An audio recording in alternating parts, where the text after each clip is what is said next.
self-preparation. Be ready for tomorrow by doing all that you can today, setting your goals. Set a goal that will make you stretch for what it will make of you to achieve it. What a brand new reason for setting goals. What an all-encompassing challenge to have a better vision of the future, to see what it will make of you to achieve it. And here's why. The greatest value in life is not what you get. The greatest value in life is what you become. The major question to ask on the job is not, what am I getting here? The major question to ask is, what am I becoming here? It's not what you get that makes you valuable. It's what you become that makes you valuable. Set the kind of goals that will make something of you to achieve them. So there you have the two components of positive self-direction. Number one, self-knowledge, knowing who you are and what you want to do with your life. And number two, self-preparation, getting ready for the opportunities before they come your way. You need both aspects for positive self-direction, figuring out who you are and what you want, and being prepared for the day you reach your goals, being ready, being worthy, becoming the person you need to be in pursuit of what you want. What good is an opportunity if you're not prepared to take advantage of it? It's no good. Won't do a thing for you. Be prepared. Now here's what's called the self-knowledge acid test. Quickly, without thinking too much about it, quickly list your three most important long-term work-related goals. Is it a client you've been trying to sign for several months?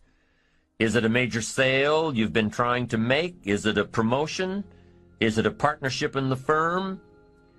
Quickly list your three most important long-term work-related goals. Achievements that you want to make. Achievements that will take a while to get. Write them down.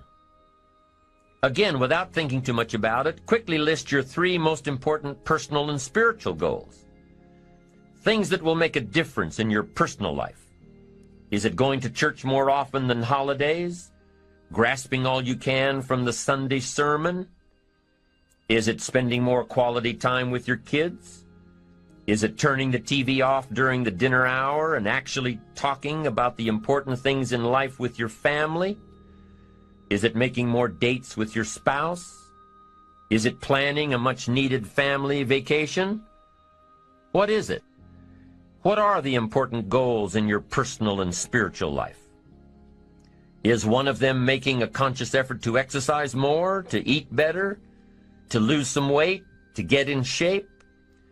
What are the three most important personal and spiritual goals that you have? Write them down. Doesn't matter what they are, just write them down. Now, take some time to really visualize what the achievement of these goals would look like. What does your future hold for you if you landed that big client? What does your future look like if you got that promotion? If you spent more time with your family? If you planned more outings with your spouse? What does your future look like? Really spend some time on this now. It's important stuff. What does it all look like? Ask yourself, is this really my goal? Is this truly what I want? Is it a positive goal? Is it important enough to me to become what it takes to reach this goal? Is it mine? Is it worth it? If your three goals on the career side and three goals on the personal side don't stand up to these questions, you need to take some time to carefully redefine a few things. Redefine your list. Redefine where it is that these goals came from. Redefine what actually is important to you.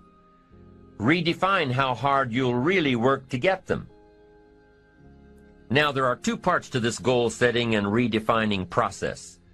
There's two parts. Number one, don't set your goals too low. An interesting thing that we teach in leadership, don't join an easy crowd. You won't grow. Go where the expectations are high. Go where the demands are high. Go where the pressure is on to perform, to grow, to change, to develop, to read, to study, to develop skills. Now here's the second part on setting goals. Number 1 is don't set your goals too low. Number 2 is don't compromise. Don't sell out. There were some things I went for back in those early years that I paid too big a price for. If I'd known back then how much it was going to cost me, I never would have gone for them. But I didn't know. Don't sell out. An ancient phrase says, count the cost. Count the cost if it won't make you happy to get it. The first benefit of self-preparation is that it moves you toward your goal. You've already got it in mind. You know where you want to go. You're getting ready for it. You're doing all the things you're supposed to do. And by getting ready to achieve your goals, you're moving closer to your goals. That's how it works. The second major benefit to self-preparation is that it refuels your ambition. Your activity refuels your ambition. The things that you are doing today are getting you ready for tomorrow. It's exciting. You know that you're getting closer every day. Ambition must be kept alive, be kept active, must continue to move forward. Otherwise, you're just daydreaming. You must keep active, keep moving forward so your ambition can fuel you, motivate you, get you where you want to be. Self-preparation. The benefits are, number 1, it moves you toward your goals, and number 2, it refuels your ambition. Be prepared. Get ready. This method of self-preparation involves 3 steps. Step 1. Carefully consider where the next opportunity for reaching your goal will originate. Where will it come from? Will it come from networking with your colleagues? Will it come from reading the last book that you bought? The book that's still sitting on your shelf waiting to give you some answers? Will it come from you taking the time to think it out? Where will it come from? The next opportunity that will push you forward. If you don't know, here's what you have to do.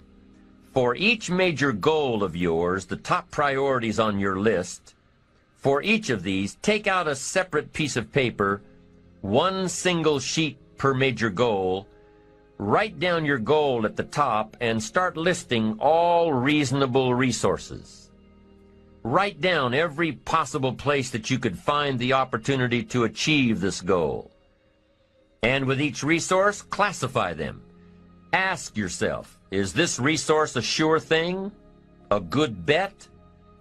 About even chances? Unlikely? A long shot? Ask yourself these questions and classify all of the resources you have written down. That's the first step. The second step in this method of self-preparation is to make sure you know what you need to do to be prepared for your opportunities. Take your sure things first. Figure out what you need to do to be prepared when they happen. Break down your preparation into concrete steps. Make sure that you know exactly what you have to do to take advantage of the opportunity when it comes your way. Let's say that one of the top priorities on your career list of goals is to get this new client.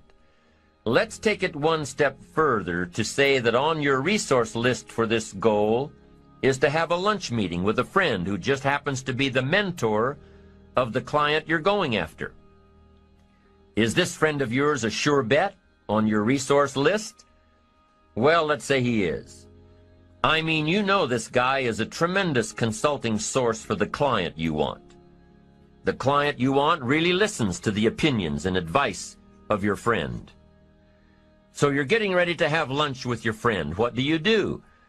You've got to make sure that you're up on all the knowledge and the industry data that will impress your friend. Make him realize that he knows someone who could benefit from your knowledge and your vitality and your spirit and your experience. Impress him. Impress him so much that he goes back to his friend, the client you're after, and tells this prospective client of yours that he needs to do business with you. Be prepared. Go through your entire list of goals and resources and classify them. Break each resource into concrete steps of preparation. Start by working on the sure bets first, and then move down the line. The long shots will come through every so often, but start with the resources that will serve you best now. Get ready for the opportunities before they come your way. Step 3 in the self-preparation method is to do all you can to make each opportunity more likely to happen. After you've determined what you have to do to get ready, to be prepared, after you've determined this, see what you can do to expedite the process. What can you do to increase the likelihood of this opportunity? Go over it and over it and over it. Use these 3 methods again and again as you assess where you are now and where you have to go next to keep moving toward the achievements that are most important to you.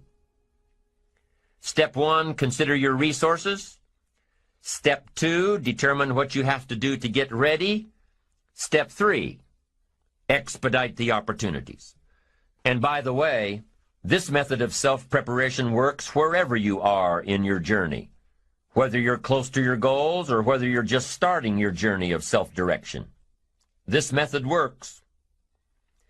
Have working knowledge to draw from. Continually work on yourself in preparation of where you want to be. Build a reservoir of thoughts and ideas and philosophies and experiences that are your own. Build, grow, change, get ready, be prepared. Be prepared for a life worth living. Now here are the 4 ifs that make life worthwhile. Number 1, life is worthwhile if you learn. Nothing worse than being stupid. Life is worthwhile if you learn. Learn from your personal experiences. Learn from other people's experiences. Second, life is worthwhile if you try. Now you've got to take what you've learned and see if you can try your hand at it. Someone says, well, you can't try, you have to do. No, you have to try. I put the bar up 2 feet and asked the kids who can jump 2 feet. I can, some say. I can't, some say. I don't know, some say. How are you going to know? You don't. You've just got to try. Just back off and run at it.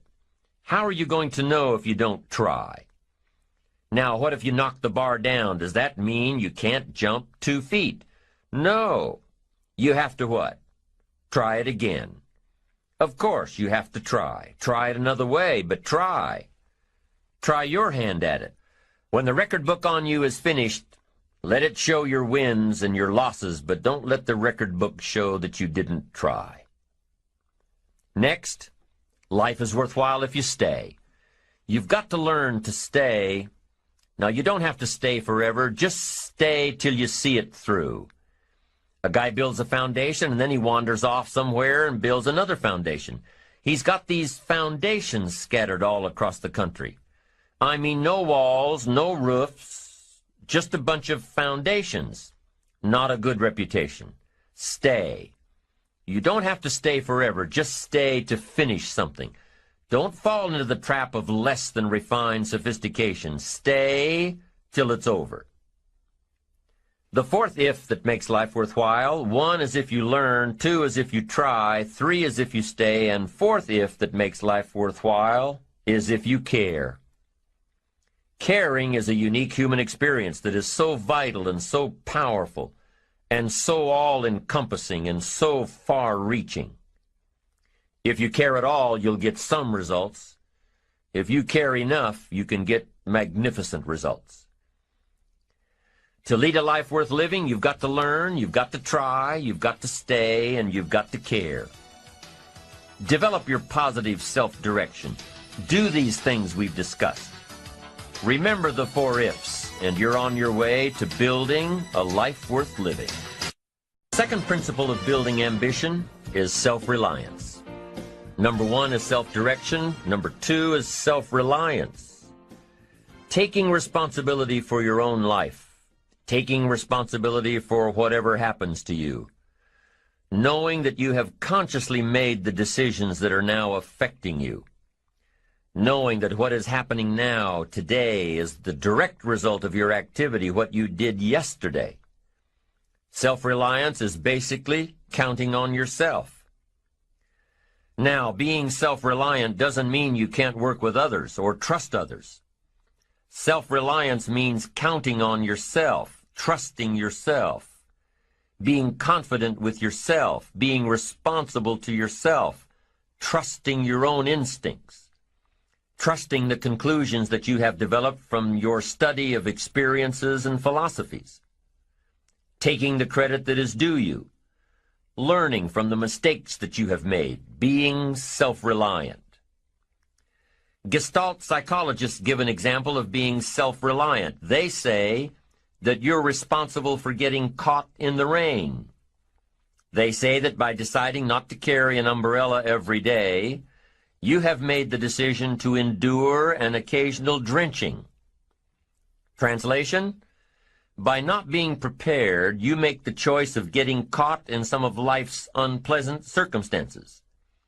Be they rain, failures, economic losses, relationship losses, professional losses, personal losses. By not being prepared, thinking ahead, it's your choice. Now here's the other side of it. By being prepared, you increase your chances of success. You increase the likelihood. By being prepared, you increase your chances of success, of seizing opportunities when they come your way, of being ready within yourself to take advantage of once-in-a-lifetime situations. Some people tend to blame others for their mistakes, blame others for their failures. Somebody says, it's not my fault the report isn't done, so-and-so didn't do their part. Of course it's your fault. It's your report too. It's your responsibility to see that everyone you delegated work to does their part. Now, you can't control what others around you do, but it's in your own best self-interest, your enlightened self-interest, that you stay on top of things, especially if it's going to affect your future. You think your boss cares that John didn't do his part? You think he sees John as the bad guy? Of course not. All he sees is that the report isn't done, bottom line. Be responsible for the things that affect you. You can make sure you're more responsible by checking in with those people who are working with you, the people who make up your team. You can be more responsible by saying, hey, John, how are you doing with your part? Do you need some help? Can we put somebody else in here to help you finish? Now, if John consistently doesn't handle his part, you've got to replace John. If he isn't doing his share, you've got to find somebody that will. Or what? It will negatively affect you. You can't wake up in the morning that the project is due hoping and wishing that John has done his part. No, you've got to be responsible because it's going to affect your career too. Now, my approach to my better future very early on in my career was to just go through the day with my fingers crossed. And I used to say something like, I sure hope things will change for the better. Then here's what I found out. They're not going to change. Somebody says, well then, how will my life ever change? Answer, when you change. When you change, when you get better, it'll get better. If you change, it'll all change. Don't put it on someone else. Hope that someone else will change it for you. Take responsibility for yourself. Take personal responsibility. You can't change the circumstances or the seasons or the wind, but you can change your reading habits. You can change whether or not you go for the skills, burn the midnight oil, turn yourself around, multiply your value by 2, 3, 5, 10. That you've got charge of. That you have control of. You don't have control of the constellations, but you've got control over whether or not you go to night school, take adult classes, learn some new skills. You have control over that. And if you don't, that's your fault. You've got to take personal responsibility. You've got to be self-reliant. You.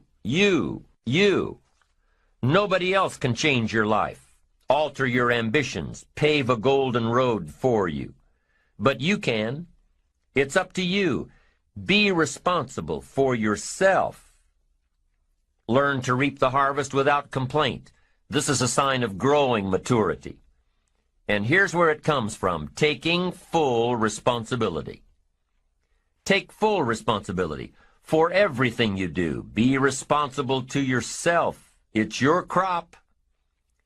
Whatever your paycheck is, take full responsibility. You say, well, it's my employer. No, it's not your employer. You can become twice as valuable, 3 times as valuable. Burn the midnight oil, learn some more skills, bring more value to the marketplace. I'm telling you, whatever your harvest is, take it without complaint. Take it without blaming others. Self-preparation leads to control over your life. We discussed this in the last session. Whenever you prepare correctly, taking all of the steps you're supposed to take, doing everything in your power to stay on track, whenever your preparations lead to success, achieving your goals, you reinforce the disciplines that got you there. Success leads to reinforcement of the proper disciplines. If what you're doing is working, keep doing it. If what you're doing isn't working, change it. When you are doing all that you can possibly do and are successful at reaching your expectations, keep doing it. Success is a reinforcement. Psychologists call this positive reinforcement. We all know about positive reinforcement. That's how we train our dogs. That's how we teach our kids.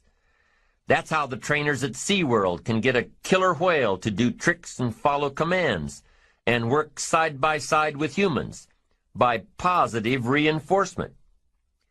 When you bring a brand new puppy home and try to teach him not to mess in the house, what do? You reward him for going outside or scratching at the door. When you're trying to get your toddler out of the diaper stage, what do? You reward her with special presents, make her feel special for learning something new. When you're trying to get your older kids to crack the books and study, what do? You reward them when they get good grades. You teach them that the skills they are developing now will have great positive effects on their lives later. But you reward them now. This is positive reinforcement. Learning that there are rewards for doing something good, something worthwhile, something of value. The greater the value, the greater the reward. The better you do, the better your reward. The greater the value, the greater the reward. A bigger paycheck, a better house, financial freedom. It's all a reward system. Now, there are 2 major benefits of positive reinforcement. Number 1, positive reinforcement builds good habits. If what you are doing, the habits you've gotten into, are building your ambition and increasing your success, keep doing them. Your success is reaffirming that these habits are good. Your success tells you that you need to keep doing what you are doing. By reviewing these habits that bring on success, you reinforce them, give them sticking power. Now here's the other side. By reviewing your habits, what you do every day, by reviewing your habits, you may find out that some of them are inhibiting your success. You may find out that what you're doing every day is bad for you, or you may realize that you've gotten out of some very good habits. Somebody says, well, I've just gotten out of the habit of taking my daily walk around the block. Well, I guess you'll just have to get in the habit of being sick down the road. Somebody says, well, I used to read the books all the time. I've just gotten out of the habit. Then change it. Go back into your disciplines. If you've just gotten out of the habit, just get back into the habit. It's called discipline. If it doesn't work, don't do it any longer.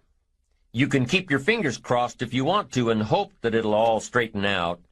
You can wish for the wind not to blow quite as severely, to change in your favor, but we call that naive at best. If the habits that you've gotten into aren't serving you, change them. You can't keep doing this any longer. Don't wish for a better wind. The key is to wish for the wisdom to set a better sail. Utilize whatever wind that blows to take you where you want to go. That is the philosophy I picked up at age 25, and it revolutionized my whole life. And here's what I found. I found it was easy. I became a millionaire when I was 31, and I found it was easy. Now here's my definition of easy. It was something I could do. I figure if it's something you can do, it's easy. But here's a little parenthesis. I worked hard at it. I made sure my disciplines were in line. I made sure my habits were good. I made sure I did all that I could. I found something that I could do, but I worked hard at it. I got up early, stayed up late, and worked hard from age 25 to 31. But what I did was easy, meaning it was something I could do. Well, you say, Mr. Rohn, if it was so easy, how come during those 6 years all those other people around you didn't get rich? Here's why. It's easy not to. How else would you describe it? That's it. It's easy to keep doing the things that don't work. It's easy to keep bad habits. It's easy not to develop the disciplines. It's easy not to. So how come I got rich and they didn't? Here's a philosophical phrase. The things that are easy to do are also easy not to do.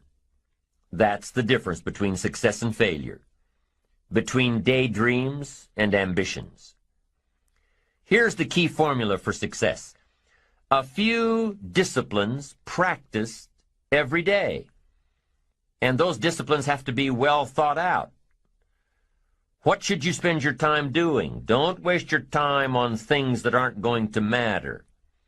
But a few simple disciplines can change your whole economic future. Future with your family, future with your business, future with your enterprise, your sales career, your management career. A few simple disciplines. A few simple habits. Good habits. Repeated every day. Now here's the formula for failure. Errors in judgment, repeated every day. All you've got to do is to have a few errors in your judgment and repeat them every day. I'm telling you, they'll spin out of control in 10 years. You'll end up driving what you don't want to drive, wearing what you don't want to wear, living where you don't want to live, earning what you don't want to earn. A few errors every day, bad habits every day, it's disastrous. Now here's why it's easy to repeat an error in judgment. Because failure doesn't fall at the end of the first day. Bad habits don't show their horrible results at the end of the first day, or the first week, or the first month. It's easy to get faked out. If disaster fell on us at the end of the first week, we'd change our philosophy. But it's so subtle. Errors in judgment, bad habits. They're so subtle, they get you a little off course, a little off course, a little off course. You keep drifting off course, and all of a sudden you're caught. So you've got the choice right now of one of two easies, easy to do or easy not to do. I can give you in one sentence how I got rich by the time I was 31. I did not neglect to do the easy things I could do for 6 years. I did not neglect. That's the key. I found something easy I could do that led to fortune, and I did not neglect to do it. The major reason for not having more of what you want in America, more health, more money, more power, more influence, more everything, the major reason is simple neglect. Neglect. And if you don't take care of neglect, it becomes an infection, and then it becomes a disease. So if you're in the habit of not doing it, doing all it takes to get ahead, get in the habit of doing it. Doing all it takes. That's the first benefit of positive reinforcement, building good habits. Now, the second benefit of positive reinforcement is that it creates the energy to fuel additional achievement. It gives you the drive to do more, to not only keep on doing what's right, but to do more of what's right.